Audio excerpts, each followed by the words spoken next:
I kind of wanted to get straight into drawing it. Had a really good Skype chat, a lot of stuff to take in there.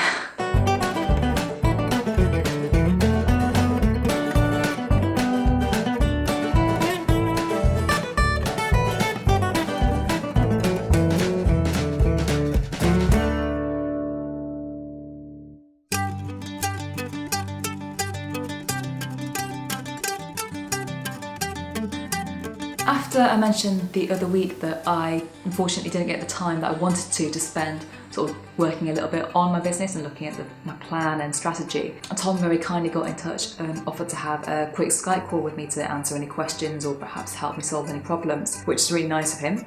And I jumped at the opportunity, had a really good Skype chat. We recorded it and everything to make sure that we could share it with you guys so you could get some insights as well. Unfortunately, had a bit of a technical fail. However, there were some really good pointers and it would be a shame not to be able to share those with you. So what I'm going to try and do is give you a quick summary of some of the key takeaways from the chat. The first one is to try different things but be able to react quickly. If you're creative, you probably want to try loads of exciting things and you want to try them all right now, which is very much my case. That's fine as long as you're able to react quickly to what's working and move on from what's not.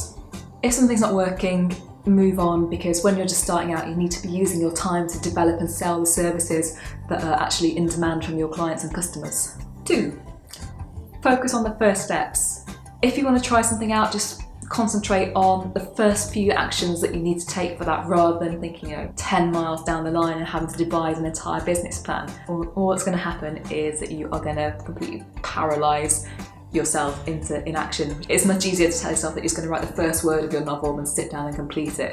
Just focusing on the first steps also helps because A, if it turns out it doesn't work out properly, you've not wasted a whole lot of time and effort pursuing something that's just not going to work for you or sell. B, it allows you to adapt more as you go along. If you've got a solid plan in place and something completely throws it off track, which life has a tendency to do, you've got that space and scope to try new things. And C, it just helps you gain momentum, which is the really important thing, and it's much easier just to, once you've started, to keep going than sort of think about everything you have to do and then you won't do it.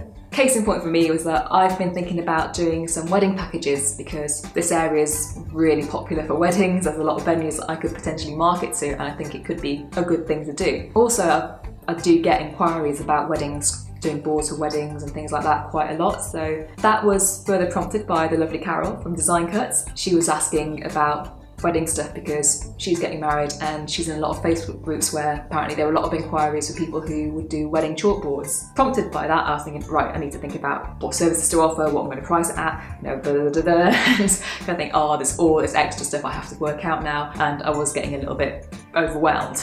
And speaking to Tom, he just said, well, don't worry about when you've got 50 customers when you've not even got one. Just think about joining a few Facebook groups and getting to know the brides and what they're after. So very much a case of take the first easy step and then devise your action plan from there. It's a lot easier joining a Facebook group than developing a whole business model, although I may have to come up with some stories to explain to friends why I'm in some wedding groups.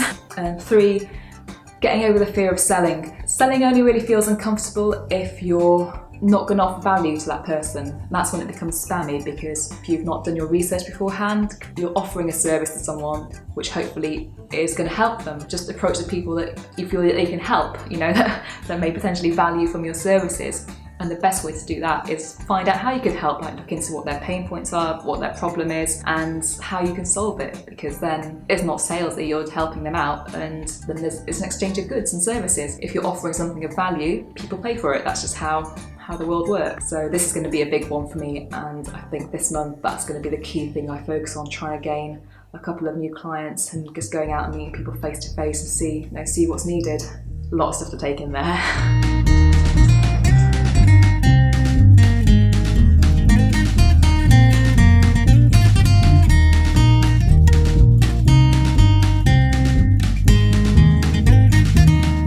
I've just completed completed the logo design for a client. This is the initial sketch I was working from.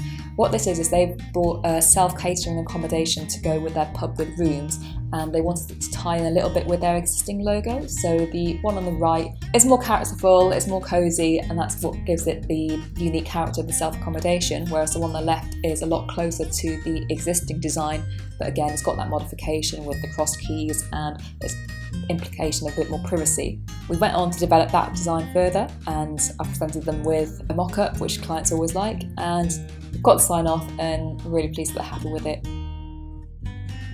I'll be honest, it's been pretty quiet this week. I've not had huge amounts of client work to be doing, but I have been making the most of that time by catching up on sleep, which has been fantastic, and also spending a bit of time doing some online courses and reading a few books about business and marketing, which I've been meaning to do for a little while. Unfortunately, none of that really makes for particularly exciting video content, so what I am going to do is do a bit of chalkboard practice again. What I have found is this nice alphabet from one of my reference books, which is Roman print, variously shaded. I'm going to pick one of these various shades, again just practice.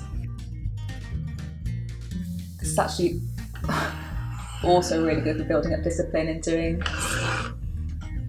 measuring up and prep work, because I have to admit I kind of want to get straight into drawing it, but if you want to get it to look good, it's so important to actually do this part as well.